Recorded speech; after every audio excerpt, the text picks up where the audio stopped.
نو مرګ طالبانو په چا باندې راځي؟ اوس عصر کې طالبانو روح مړ کیږي.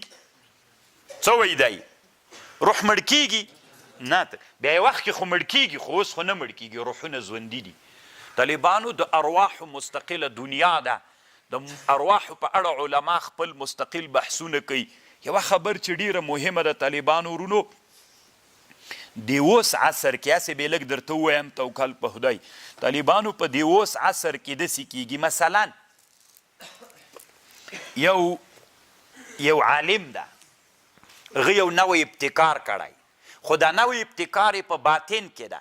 دا نوی ابتکار باندې دی لګیا د څوک کوي؟ لیکل کوي. دا عالم طالبانو دا لیکل لا نیمګړي دي، هغه سوي نه دي، تکمیل سوي نه دي، دا سړی مړ سو. نننی عصر کې طالبانو دې ته علم د تحذیر د ارواح وایي. دوی د دغه مړه انسان روح را حاضروي، په یو چای را حاضروي، قلم په لاس کې ورکوي. طالبانو کوم ناتمام شوی شی چې ده همغه بیرته دی تماموي. ډېره جالبه نه ده؟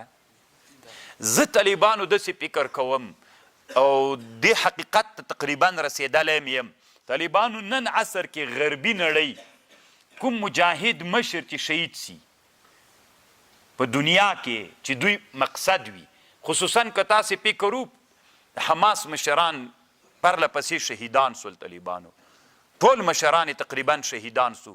زه طالبانو په علم د تحذیر د ارواحو کې دې ته رسېدلی یم، کېدلی سي طالبانو دوی د هغې روحونه حاضر کړي او معلومات یې تېر کړي وي چې هغه بل چېرته ده، هغه بل چېرته ده، هغه بل چېرته ده، هغه بل چېرته ده.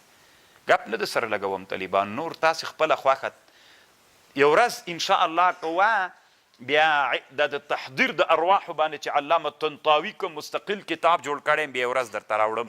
دا یو علم د په نننۍ نړۍ کې مثلا یو مجاهد شهید سو، وسله وه پټې چېرته کېښودلې وه، مجاهدو قمندانو شهید سو او وسله او روپۍ چېرته ایښې وې چاته نه وې معلومې، دی شهید سي د روح را حاضري په نننۍ دنیا کې چې را حاضر کړي هغه شی دې چېرته ایښي دي، درته وایي ټول ادرس درته ښیي. دا په نننۍ نړۍ کې طالبانو یو علم ده چې په دې باندې دوی ډېر بحثونه کوي. علامه طنطاوي خو هر چېرته پې بحث کوي، خو ډېر زیات د مستقل خپل کتاب ورته جوړ کړی دی. د روحونو دومره لویه دنیا د طالبانو، الله دې وکړي چې لږ راویښ سه.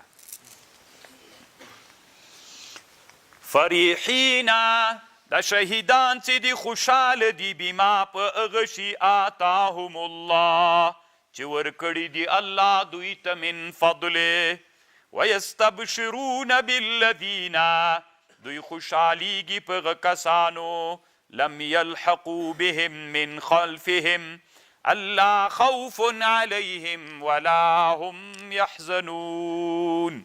ویستبشرون دوی خوشحالیږي.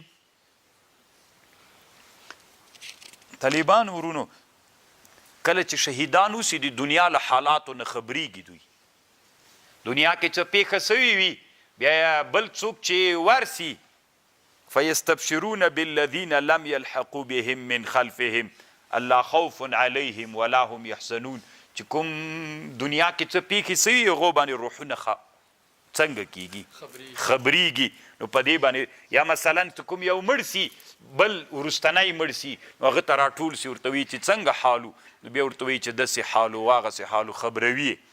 دا روحونه طالبانو علم لري پوهیږي، بلکې طالبانو روح کو چې له بدن سره ملګری ادراک یې ډېر نسو کولی، ځکه د ده و د چا په مابین کې حجاب و، د عالم الغیب په مابین کې حجاب و، د بدن نه پرېښوده.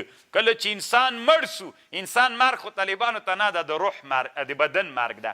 بدن چې مړ سو نو طالبانو روح ته څوک ورخلاص سو، حجاب لري سو له منځه لاړه، نو دی څوک وګرځېده عالم الغیب. دته عالم الغیب ده که عالم حاضر ده ویني یې طالبان.